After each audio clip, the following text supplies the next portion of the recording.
Your first reaction onto what this means. So guilty for being a public nuisance, judge ruling against J&J there, but ordering less than expected $572 million payment.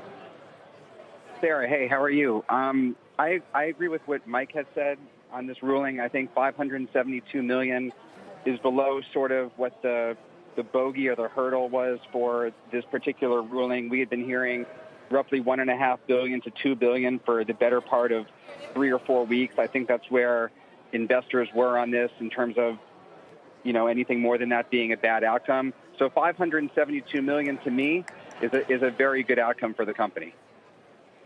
Yeah, David Maris, this is far below what you were expecting going in. So what now?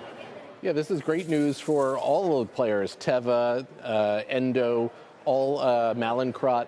But just remember, and what we've said all along, Oklahoma, okay, it doesn't really matter that much. The multi-district litigation is what matters. That involves all the states. The rest of the country is something like 50 times larger than Oklahoma, or 27 times larger.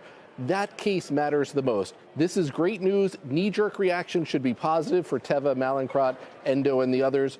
But in reality, this doesn't stop the MDL, and we still think the MDL is going to be tens of billions of dollars.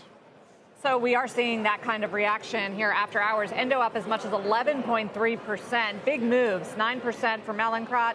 Teva up 7.5%. Though, David, what about the fact that they ruled against J&J and confirmed the state's public nuisance charge? And does that offer some sort of clues for how other states and that major case in Ohio can argue effectively against some of these drug makers? If you're a drug maker and you're sitting in Ohio, this news is bad news. It may be a small dollar amount, but it says, oh, people are going to rule against you. Now, we think all the companies are already moving in the direction of a global settlement. So we think this is just going to push them along, get them there faster. But this isn't the good news. It's good news because it's not going to bankrupt companies based on this. But it is still bad news because it does mean that liability does rest with the manufacturers and other players, I'm sure. Yeah, Jared, is J&J, they're embroiled in all these other things as well, the talc, et cetera, a lot of controversy around the company and the stock. What do you do with the stock today as a result of this ruling and looking out big picture? It's been a really difficult stock all year. I mean, it's flat year to date. As you mentioned, the talc cases plus these opioid cases are probably the two primary reasons why the stock has been held in check, and it's been a difficult one to assess. I'm not a big believer that you have to buy a pop after market here. I agree with David on the fact that this is one state. There are more to go, and I think there are easier ways to play healthcare than to buy Johnson & Johnson stock today.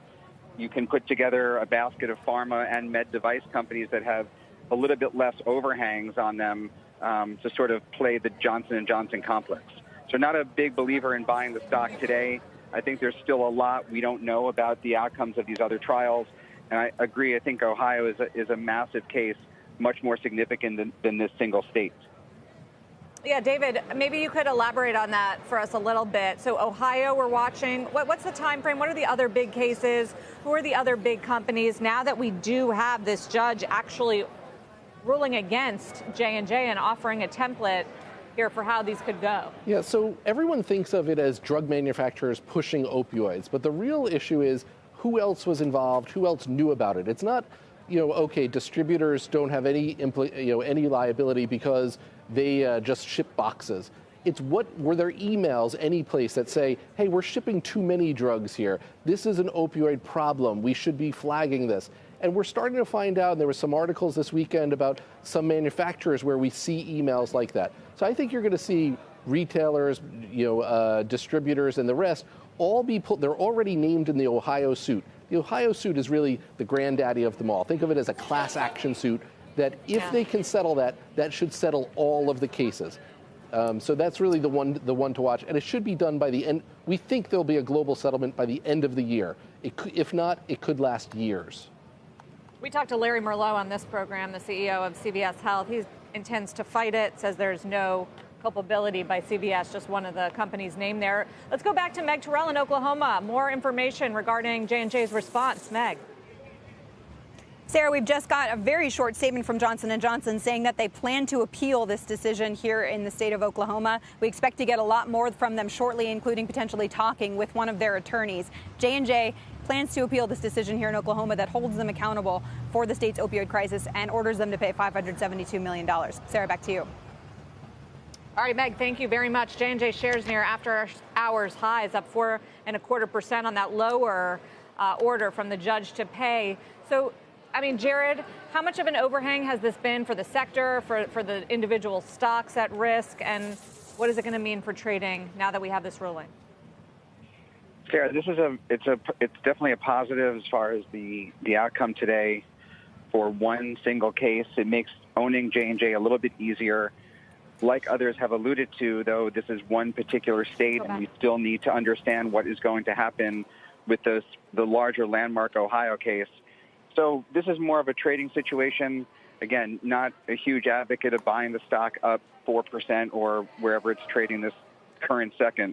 I think it's still easier to make money in other stocks, although if the mentality of investors is that this sort of clears J&J from further much more significant damages, then the stock will start to work. Again, been a big underperformer year to date.